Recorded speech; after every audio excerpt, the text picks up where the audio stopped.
Doctor Salim അലിയുടെ കിളിമൊഴി. എങ്ങനെ വേണം പക്ഷി നിരീക്ഷണം തുടങ്ങാനെന്ന് പലരും എന്നോട് ചോദിക്കാറുണ്ട്. പക്ഷി നിരീക്ഷണം ആരംഭിക്കാനുള്ള ഏതാനും നിർദ്ദേശങ്ങൾ അഥവാ ടിപ്പുകൾ ഞാൻ പറഞ്ഞു തരാം. നിങ്ങൾക്ക് പരിചയമില്ലാത്ത ഒരു വിചിത്ര പക്ഷിയെ കണ്ടുമുട്ടിയെന്നിരിക്കട്ടെ. അവിടെ വെച്ചു തന്നെ പക്ഷിയെ സൂക്ഷ്മമായി നിരീക്ഷിച്ച് നിങ്ങളുടെ നോട്ട് ബുക്കിൽ അതിൻ്റെ ഒരു വിവരണം വളരെ വിശദമായി എഴുതണം. പക്ഷിയുടെ വലിപ്പം, വർണ്ണങ്ങൾ, രൂപ സവിശേഷതകൾ, വ്യത്യസ്ത ശരീരഭാഗങ്ങളുടെ താരതമ്യ നീളം, കണ്ണിൻ്റെയും കൊക്കിൻ്റെയും കാലുകളുടെയും നിറം എന്നിവയൊക്കെ കുറിച്ചു വെച്ചാൽ അത് പക്ഷിയെ തിരിച്ചറിയാൻ സഹായകമാകും.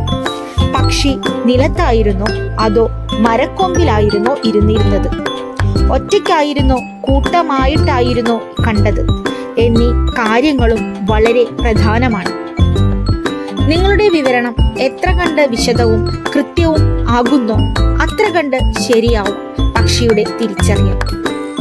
ഏതൊരു പക്ഷിയെയും നിരീക്ഷിക്കുമ്പോൾ അത് ജീവിക്കുന്ന ആവാസവും ആ സമയത്ത് അത് എന്ത് ചെയ്യുകയായിരുന്നു എന്നതും വളരെ പ്രധാനമാണ് എന്നാണ് എൻ്റെ വ്യക്തിപരമായ അഭിപ്രായം. ആ പക്ഷി ഏതായിരിക്കും എന്ന് കണ്ടെത്താനുള്ള സാധ്യതകളുടെ പരിധി ചുരുക്കാൻ ഈ വിവരങ്ങൾ സഹായിക്കും. ഉദാഹരണത്തിന്, ഒരു പക്ഷിയുടെ നിറം കറുപ്പാണ് എന്നും അത് ബലിക്കാക്കയേക്കാൾ ലേശം വലുതാണെന്നും അതിൻ്റെ കൊക്ക് കൂർത്തതാണെന്നും ആരെങ്കിലും പറഞ്ഞു എന്നിരിക്കട്ടെ. ഈ പക്ഷികൾ കൂട്ടമായി ഒരു കുളത്തിനു നടുവിലെ പട്ടമരത്തിൽ ചിറകു വിരിച്ചിരുന്ന് വെയിലു കായുകയായിരുന്നു എന്നും അവർ വിവരിക്കുകയാണെങ്കിൽ നിങ്ങൾക്ക് തീർച്ചയാക്കാം അതൊരു കാക്കയല്ല എന്നും.